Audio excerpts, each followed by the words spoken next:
Thank you, Matt. Last week we defeated a very good Texas A&M Corpus Christi team and won 25 games in the Cajun Dome. I thought it was a team effort. We made shots, shared the basketball, did a lot of good things, and it was a good win for our program. Then we returned for a quick turnaround and went to Greenville, South Carolina. Had a hard travel. Took all day Thursday to get the travel lined up. We got it finished at 5:30, and we had to be at the airport the next morning at 4:45 in the morning. It was similar to the Appalachian State trips that we've taken, where you bus, you fly to Atlanta, you sit for 3 hours, you fly again to Charlotte, and then you bus for a couple of hours and practice. And on top of that was an afternoon game on Saturday. But our guys responded well, and we used the experiences that we had going back to Charlotte to play Boone to our advantage. And we beat a very good Furman team, a team that won 11 games in a row at home. They set a school record for wins at home with 14. They just beat Louisiana Monroe 59-58 on Tuesday, and we're off the rest of the week as we had to play and had a tough travel. So we were excited that we were able to come out with a victory, and we got on those guys quick. I think we got ahead of them 9-3. Next time I looked at the scoreboard, it was 25-9. They made a quick run at us, and Bryce was able to get 2 baskets at the end of the first half to extend the lead to 13. It stayed above double figures till 1:09 left in the game.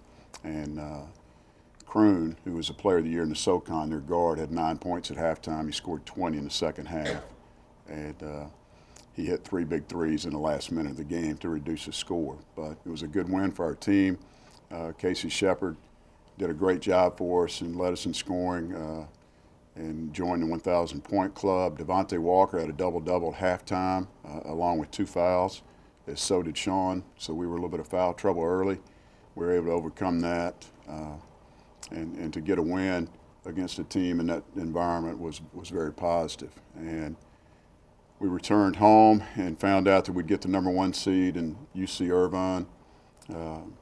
They were off last week with a bye. They're the number 1 seed in the tournament. They're 26-9. They have the biggest player in the country in Mamadou Ninja, 7'6", 300 pounds. They have another 7'2" young man from Greece, and they have 2 6'10s. So they're very big. They have excellent guard play as well. Luke Nelson can really shoot the basketball, over 40% from 3, 2-to-1 assist to turnover ratio, double-figure score. Also, Alex Young is 3-to-1 assist to turnover, point guard. It does a really good job and seems to always make the right play, make the easy play. On the offensive end, Best is a very good player as well at 6'10". So they're an experienced team. They start 3 seniors, 2 juniors. They were in the NCAA tournament last year, trailed Louisville by 2 with about 30 seconds to go and wound up losing that game in the first round of the NCAA tournament. They got beat in the semifinals of their conference tournament by Long Beach, and I was able to watch that game, and there was a play where the ball got stuck in the frog of the basket, and Ninja stood up flat-footed, pulled it down. I'd never seen that in all my years of college basketball. So he's a very large person and got a bright future. We're playing well. We've won 4 or 5. It's the second time that we've been in the quarterfinals of a postseason tournament. I think after tomorrow night there'll be 44 teams or less that are still playing out of 350. So we're glad to still be playing and looking forward to the game against Irvine. Questions? What has it meant to the team and to you to see Devontae Walker step up big late? Well, we're excited. He was a third-team preseason pick.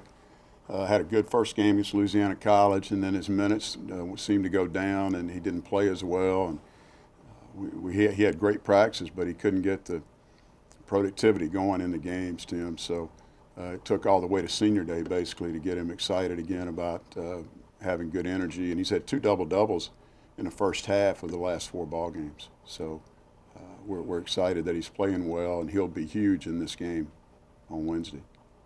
Can you talk a little bit about the matchup with the big guy and Sean going at it? Well, the guy's a lot bigger than Sean. I mean, it's like Sean and standing next to you, Dan. I mean, it's still quite a difference. You wouldn't think it would be, but this guy's a foot taller than Sean almost. So It'll be difficult if you have to go at him and drop the ball off. If you go right into his body, you've got a chance to get him in foul trouble. But if he has any space, he's got such a long wingspan. I think it's 10 feet. He's going to block some shots, and it's a problem for us. When's the last time your team's bigger than a lot of teams you play? When was the last time you had such a size disadvantage going up? It's no telling.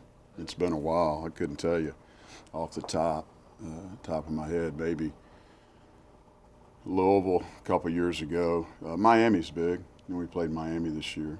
They got a big club, and they're still playing well too.